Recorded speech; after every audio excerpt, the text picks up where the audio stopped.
Hi guys, welcome back to the channel. Today I'm going to be replacing the front discs and pads on this Skoda Fabia. So let's go and check them out. Okay, so as always we've got the car jacked up, securely placed on axle stands, wheels on both sides removed. Now what I'm going to do is rotate the hub by turning the steering wheel so I can get better access to the back of the hub or the back of the caliper, getting the car to work with me rather than against me. See how much more room I have there, so if I have to get a pry bar or a breaker bar or something in there, there's ample space, there's no struggle. As you can see, it's got plenty of meat left on everything. See, the discs and pads are fine, but they are rotten, and the customer, it looks like it's been stood for a while, the customer is getting a wobble when he's braking at higher speeds, so we want to change them out just to make sure it's not them. So let's crack on. First thing I'm going to do is remove this disc retaining screw. Only reason is if it gets stuck or seized or whatever now, I can stick a screwdriver in the veins, or I can apply the brake to secure it a little bit stronger. So I'm going to do that first. So give it a little left tap. So those little taps now will help break any rust loose on the back of this. And I'm just going to go in with the impact driver. Again, if you haven't got this, or if you want to go to ratchet, a screwdriver in the veins will stop the disc from moving. Put it in gear or put a bar between the brake pedal and the seat. It's just a T30. It doesn't want to go in. So there we go. So we've got the T30 in, just need a bit of a wobble. The blasts just straight out. So here I've loosened off the brake fluid reservoir cap. The reason being is I'm about to separate these, well, push this piston in slightly, and we don't want to cause any negative pressures to blow any seals. This is all rusted up, so if I try taking that off, I'm going to snap it, and if I try clamping this, it's going to damage it. So simply what I'm going to do is just, there's a gap there anyway, very gently pry it in.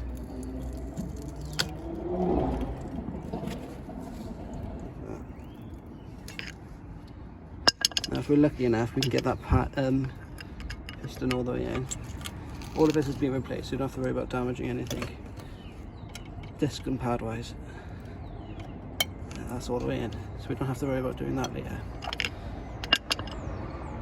Now I'm going to remove these dust covers here, just give you a bit of angle. Here's the dust covers here. We're going to just take a screwdriver and I do, and just flick them off.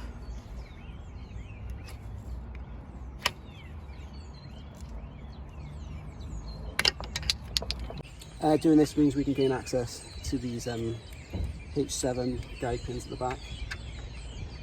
Just crack them off with the breaker bar, because these are just quite rusty and seized in here. The breaker bar protects the teeth in your ratchet and gives you a little bit more control over the pressure that you put on it, because it's not flexing with the teeth. Let you know that they're coming okay. And then I like to mix it up and put the impact driver on the back. So then literally just get the impact driver, make sure it's set to come off.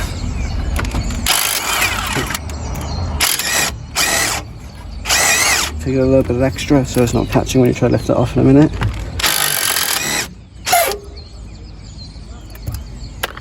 Then we can just lift the caliper off. Which is seized, so we're going to have to muscle it. So usually now I'd say to take this clip off here, and then you can put it on the floor without breaking it, but you can see there's a lot of rust here, so I'm just going to put it there for a second once I get a clip to hang it up. And literally just feed that through like that. Sit anyway. And they're just hanging there, so it's not damaging the flexi at all. The caliper's secure now. You can just slide this off, you don't need to remove the carrier. Just chuck it on. Now we have to clean all this up, because this is nasty. What I'm doing here is just taking a wire brush and a drill. You can use a hand wire brush, whatever, and just running it over.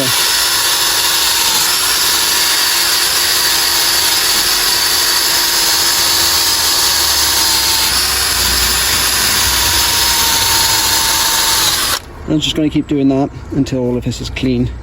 It doesn't have to be spotless, but you want to make sure it's not anything that you can drag on. On these, as you can see, the pads sit on the ridge here as well, and it will slide back and forth on both sides, so you want to make sure you clean them up too. With all that cleaned up now, I'm going to take these pins out and clean them up, re-grease them. So what I've done is clean all the muck off and applied a bit of red rubber grease, and then slide it in and let the ball slide the rest of it up the shaft. And then now that is moving a lot freer than it was before, which should significantly improve the customer's braking. Pads are back in. Make sure you pay attention to these clips because they are different, and one will go on the outside, one will go on the inside, so pay attention to that. And let's just reassemble it all back up now. So starting with the disc, make sure you line it up properly, so disc retaining screw will go in. I've also given this a quick blast with some brake clean because it comes covered in like an oil to stop it from corroding in the bag.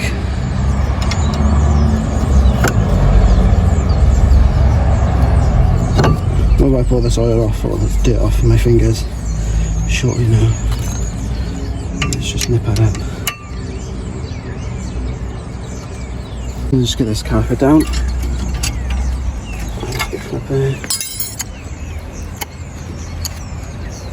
Make sure you fit it on the right way because you don't want the flexi twisted. Sorry. Okay, so that's done now. So what we're going to do is put the wheel back on and chop the bolts up to spec and take it for a test drive. I still think of a slight bind in this one, so this caliper might be seizing up, which isn't ideal, but we'll tackle that when we get to it.